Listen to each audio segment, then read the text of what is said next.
اب اگر کسی مسلمان کو ان سارے شعبوں کے اندر رہنمائی کی ضرورت ہے، مجھے میری بیوی کے ساتھ کیسا رہنا چاہیے، والدین سے میرا سلوک کیسا ہو، اڑوس پڑوس کے ساتھ میں کیسے رہوں، بیوی آئی تو کیا حقوق ہیں، اس کی تشنگی بجھانی ہو، اس کی پیاس ختم کرنی ہو تو اس کے لیے شریعت نے ایک پلیٹ فارم رکھا، وہ پلیٹ فارم دارالافتاء کا پلیٹ فارم ہے۔ اسلام میں دارالافتاء کا مقام کیا ہے؟ ان سب تمہید اور پرستاونا کے بعد آپ سمجھئے، ایک تو سارے احکام کو اس نے عبادت بنا دیا، جنت جہنم سے جوڑ دیا۔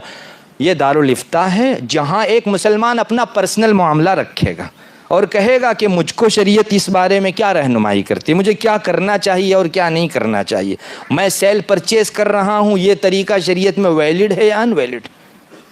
الحمدللہ اتنے باریک احکام ہیں، اور حنفیت کا دائرہ تو اتنا وسیع ہے کہ علامہ شامی جیسے ذمہ دار آدمی نے کہہ دیا قیامت تک آنے والا کوئی مسئلہ ایسا نہیں ہے جو حنفیت کے فقہ کی کتابوں کے اندر لکھا نہ گیا۔ الحمدللہ ہم کو بالکل احساس کمتری نہیں ہے۔ اگر کوئی شخص 4 سال کا سوچتا ہے، شریعت نے قیامت تک کا سوچ دیا اور دکھا دیا ہے ہم کو، کوئی مسئلہ ایسا نہیں۔ یہ دارالافتاء کا پلیٹ فارم ہے جہاں کوئی مسلمان اپنے دینی رہنمائی اور معاملات کے اندر ہدایتیں پا سکتا، اور اس کو عملی جامہ پہنانے کے ساتھ اگر کسی پلیٹ فارم پر اپلائی ہونا ہے تو وہ ہے دارالقضاء۔ میں اپنے آپ کو حوالہ کرتا ہوں، میرا اور سامنے والے آدمی کا ڈسپیوٹ شریعت کو سونپتا ہوں، وہ جو حکم کرے باحوالہ آیات، حدیث اور فقہی آرٹیکلز کے ساتھ میں سر آنکھوں پر چڑھاؤں گا۔ عملی جامہ پہنانے کے لیے آدمی کسی پلیٹ فارم پر اپلائی ہوتا ہے، وہ ہوتا ہے دارالقضاء۔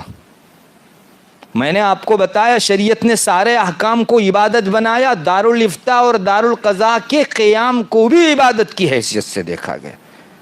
عز الدین ابن عبدالسلام بہت بڑے بزرگ گزرے ہیں، عالم گزرے ہیں، ودوان گزرے ہیں۔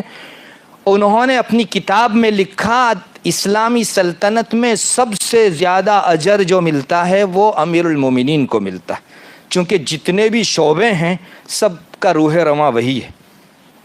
دوسرے نمبر پر سب سے زیادہ اجر اگر کسی کو ملتا ہے تو قاضی کو ملتا ہے، چونکہ وہ اللہ کا نائب ہے اور اس کے احکام کو عملی جامہ پہناتا۔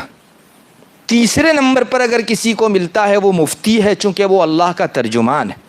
آج بھی دیکھی جا سکتی ہے۔ یہ کیا بتا رہا ہے؟ اجر کس پر ملتا ہے؟ عبادت پر۔ پتہ چلا یہ جو نظام ہے دارالافتاء اور دارالقضاء کا، یہ عبادت کا نظام ہے۔